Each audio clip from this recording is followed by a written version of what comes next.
greenhouse gas reductions with alternative compliance to California's Renewables portfolio standard.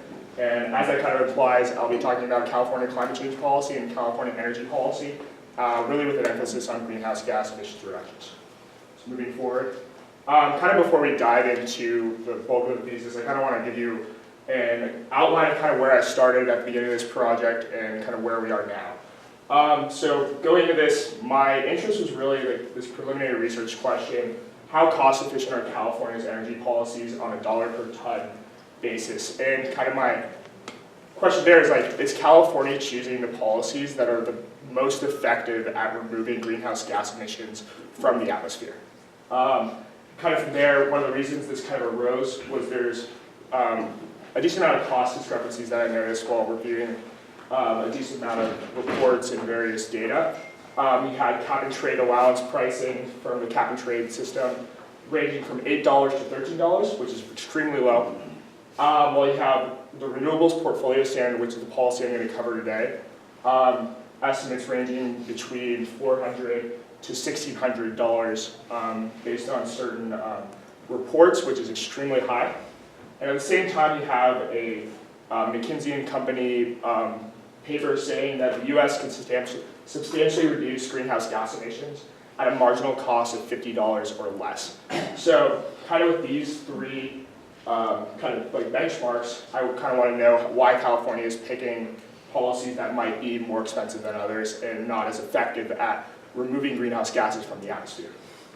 So I shifted to stop away from looking at the sweep of California energy policies to focus on a single policy. And I'm going to be talking about the Renewables portfolio standard. I'll go a little more in depth on that as we move forward in the presentation. But basically it's the policy that dictates how much renewables are in the electricity system. Part of that was there's pending legislation that's still in the California Assembly that could move California's benchmark to 100% by 2045. So it seemed like a relevant policy to look at. And then I examined kind of analysis on this policy, which I'll kind of touch on, and it demonstrated that it kind of had relatively high costs. So my shift here was not, so we have this policy, it seems to be popular. How could I make the policy better? So my project kind of shifted to devise a policy solution that would result in greater greenhouse gas emissions at a lower cost.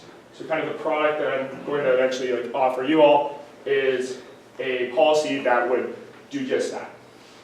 And kind of one thing to note is, kind of few people, the policy will end up hopefully creating a space for technologies that actually remove carbon from the atmosphere, which I will touch on why that's very important later on in this presentation. So moving forward. So we have the agenda. First I'm going to touch on what the California Renewables portfolio standard is in detail, talk about the financial costs, environmental benefits of the policy, and then I'll give you a policy description of the policy I've titled Alternative Extra Compliance. And then I'm going to give you, talk about the benefits there and tell you why California should adopt this policy. So what is California's Renewables portfolio standard?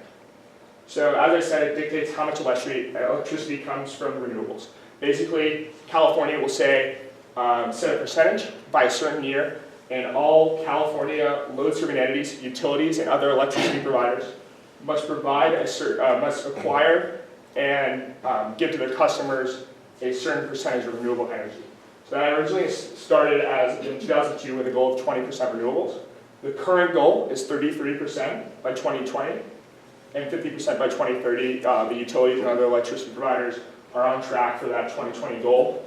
And there's pending legislation, as I mentioned, that would move that benchmark to 60% in 2030 and 100% by 2045.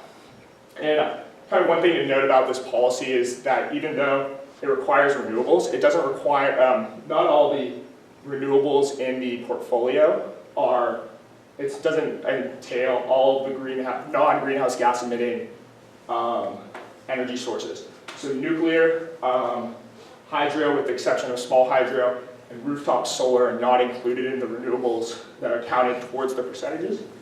Actually, the rooftop solar is considered as a decline in demand by these utilities, by their customers. So moving forward. So I looked at a number of reports that kind of gave an analysis on the high cost. One was by an energy consulting firm E3, which kind of gave that 400 to 1600 benchmark I mentioned earlier. And then another was by the California Air Resources Board, which is California's governing body on climate change policy.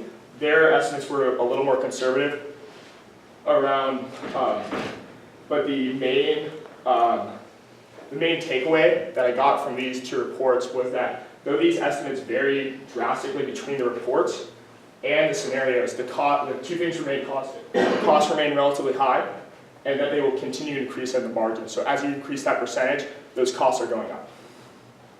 So kind of in brief, this ended up being my main research question for my thesis. And it basically, you can read it, but it's basically, can we edit this policy to achieve greater greenhouse gas reductions at a lower cost than previously possible? So the bulk of my work was to devise this policy, so I titled Alternative Action Compliance. I will kind of go through that policy, show you what this means for the electricity providers, what options it gives them, examples of some attractive programs, and then show how I utilize existing climate change frameworks to make that policy, and then give you that step-by-step walkthrough of how it would work. So as of now, the status quo with the renewables portfolio standard is just to comply with RPS regulation as is. So say we have the RPS moves from 50 to 60%. The various utilities that are affected will just, at the status quo, will increase percentage of renewables in the portfolio by 10%. And at the same time, they'll increase this increase in renewables will reduce their greenhouse gas emissions by X tons, some number. So with the policy amendment, they now have the option to utilize alternative extra compliance. And under alternative extra compliance, the utility will remain at 50%, at that 50% level, but instead find some other means through an outside source. They could remain at that level if they can reduce greenhouse gas emissions by 1.5x. So we have a multiplier. So what this means is, let's assume a cost of $600 per ton, moving from a 50% to a 60% level. So they can either, as you know, comply with the regulation and pay $600 times X, the amount of tons that they're reducing, or they can utilize the alternative action compliance. Under this scenario, anything with a cost less than $400 is more economically attractive for these utilities because they're going to be saving money. So if you can find programs or technologies that have a more efficient rate of reducing emissions from the atmosphere, they can then enter into a contract with those entities, fund them, and hopefully fund innovators and people who are looking to remove greenhouse gases from the atmosphere. And it would lead to lower costs for these utilities, and at the same time, higher greenhouse gas emissions reduction. And kind of the goal for this policy is to create a market of incentive that doesn't previously exist. Basically, it's if there's some sort of $400 payment on the market, then there's a potential that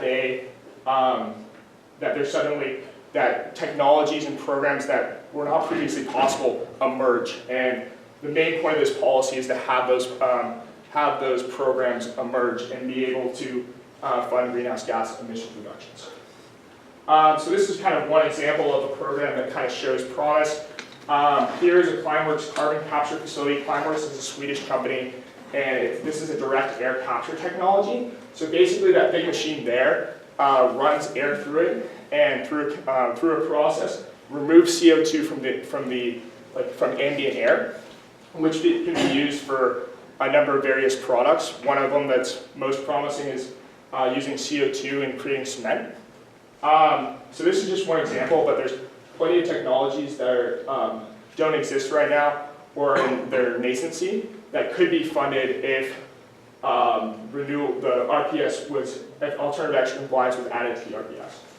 So moving forward, and part of the benefit of this policy as is it takes advantage of existing climate change framework.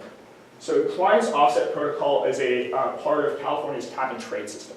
And cap and trade system pretty much affects greenhouse gas emitting entities in the state of California and caps their emissions. Under the Compliance Offset Protocol, these entities can outsource some of their emissions reductions to vetted emissions reductions programs. Those emissions reductions programs are verified by the California Air Resources Board, and this process already exists to kind of figure out what is an appropriate emissions reductions program. So this is kind of the step-by-step of how alternative extra compliance works. First, a carbon emissions reductions program would apply for verification in order to be eligible for the alternative extra compliance. California Air Resources Board, the governing entity, would verify these would vet the applicants and either approve or deny them. And it's similar to the compliance offset protocol. Utilities would then request for offers. This is a process that kind of already exists. It's how utilities get power procurement and energy storage. And basically, they would solicit bids from these programs and eventually enter into contracts where these eligible emissions reductions programs will submit bids to deliver X amount of emissions reductions for Y dollars.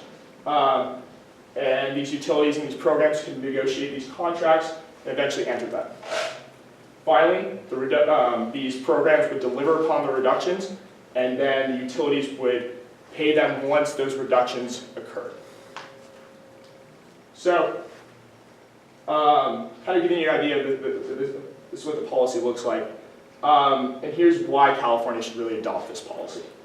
The RPS as of now kind of has a couple of shortcomings. It's kind of renewables for the sake of renewables.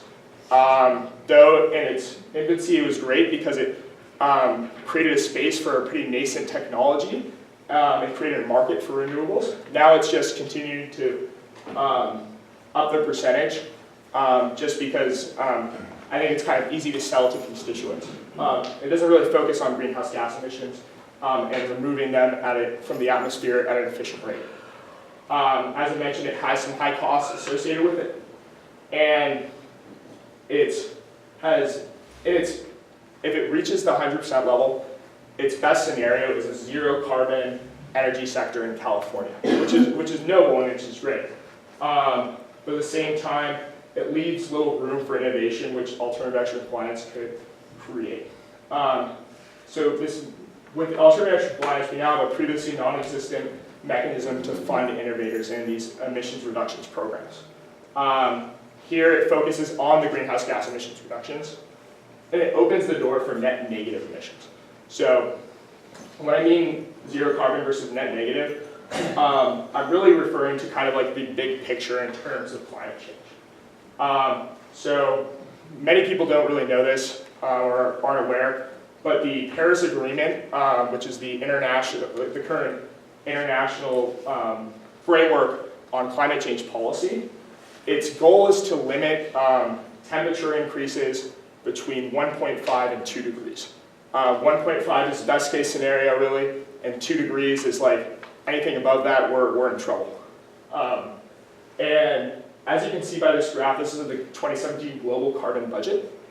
And what this kind of entails is how much carbon we have to reduce from the atmosphere, or how much we have to reduce our emissions as we move forward. And basically, if you see on the bottom right there, the 2 degree scenarios, the majority of those 2 degree scenarios require net negative global emissions late in the century, which means we're going to need technologies that take carbon out of the atmosphere and eventually get us to a point where not only are we at zero carbon, a zero carbon grid where we're not emitting anything, but we're also taking things out. As of now, the RPS only could guarantee potentially that 0 point. And with alternative extra compliance added to it, we could then hopefully fund these direct air capture facilities like those Climeworks or like any other projects that takes greenhouse gases out of the atmosphere and devise a way for the utilities to actually fund those technologies. So in kind of conclusion here, the reason California should really adopt this policy is, for one, it would lead to greater greenhouse gas emissions than previously possible at a lower cost because of that 1.5 multiplier. It would then, it would also create a market incentive for innovators to work on technologies that really focus on reducing greenhouse gas emissions and potentially taking them out of the atmosphere. And two, California, and last but not least, but California really sees itself as an innovator or as a leader in climate change policy, not just within the United States, but globally. And adopting this policy would really show that it's extremely forward-looking and understanding the implications of these integrated assessment models and what the future looks like, and by funding technologies that could really end up saving humanity. So with that, I'd like to open up the floor to questions. Thank you very much for being attentive. Look forward to answering whatever you might have from there. Thank you.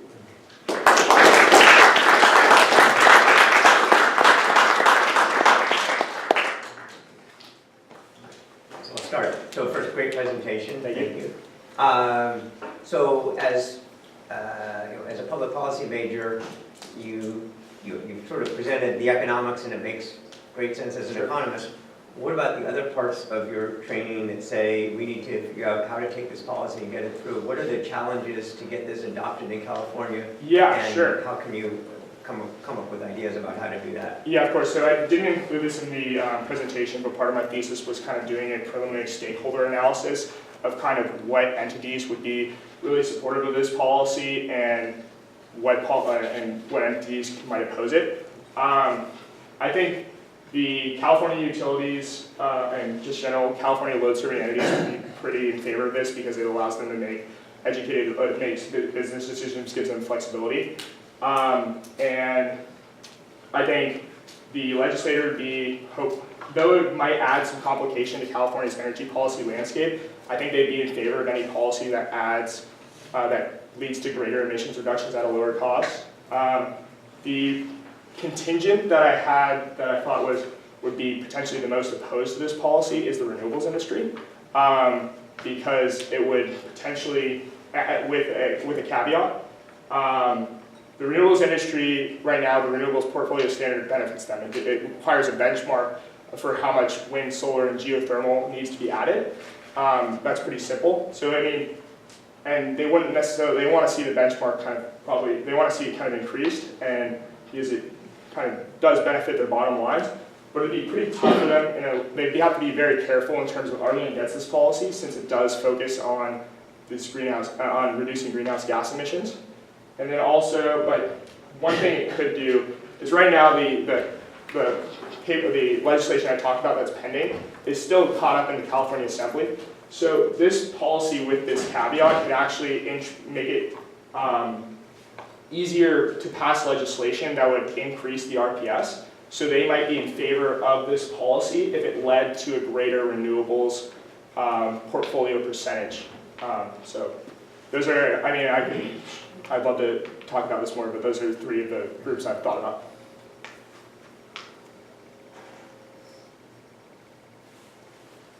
One of the things I missed in the presentation is some comparison of what the current cost of providing a unit, a kilowatt hour of power is. Because over the life of this attempt to reduce carbon emissions in California, the actual cost of renewable power, whether it's solar, whether it's wind, has come down hugely. Yes. I mean, it was totally non-competitive at the beginning. And a lot of these mandated reductions and the $600 and things that are talked about, to what extent is that still necessary? Is it possible on the margin that many utilities could now find that by investing in renewables, they actually can lower the cost of power provisions? Sure. To all sorts of grid considerations. I think that's a great question, because yes, wind and solar at the entry point have gone way down. That's very true. These RPS costs and their increase reflects the system-wide cost of managing the grid. So even though we have wind and solar prices going down, it's still with the, since their reliability is a lot less than, say, like a natural gas plant or whatever, which is constant when you can turn it on and turn it off. Having excess, when you keep adding renewables, it makes managing the grid and general maintenance costs and in general, managing the grid cost goes way up. Yeah, if I might just extend it, we know storage questions are a major issue Yeah. in renewables as well, but You mentioned rooftop solar Sure. as reducing demand, Yes. and so, it's not necessarily something that will be embraced by power companies, utilities, Yeah. especially when in some cases they're required to buy any excess that's generated at prices that are probably quite unfavourable. Yeah. But to what extent is rooftop solar actually contributing significantly to the power consumption? Sure, I actually have a backup slide on that. So you might be familiar with the duck curve, of course. So the duck, for those who don't know, the duck curve is kind of a view of what the energy demand in California looks like on, say, a typical spring day. So this is time on the bottom axis and then the amount of megawatts demanded.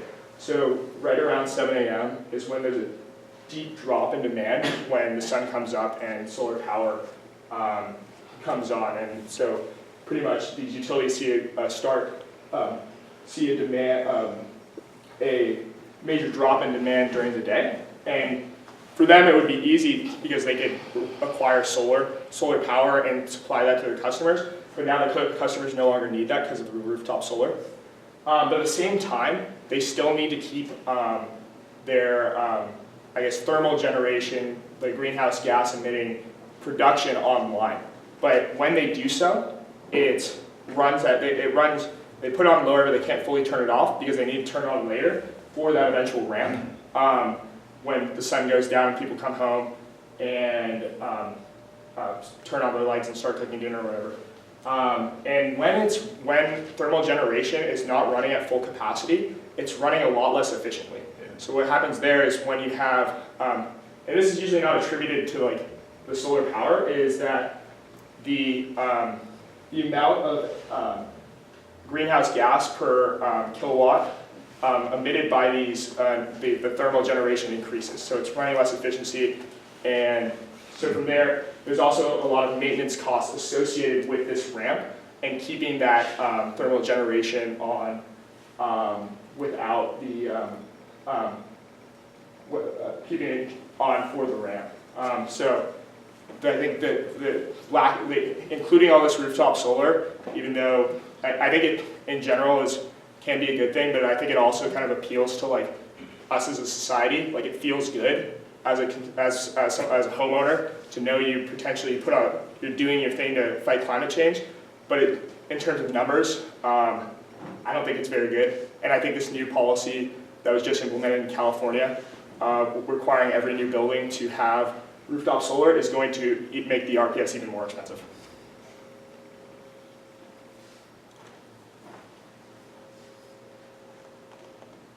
So how do you think things like Tesla battery storages for houses will play a role in this, especially since they're trying to incorporate solar roofs, top tiles into the batteries so you take care of the day and night?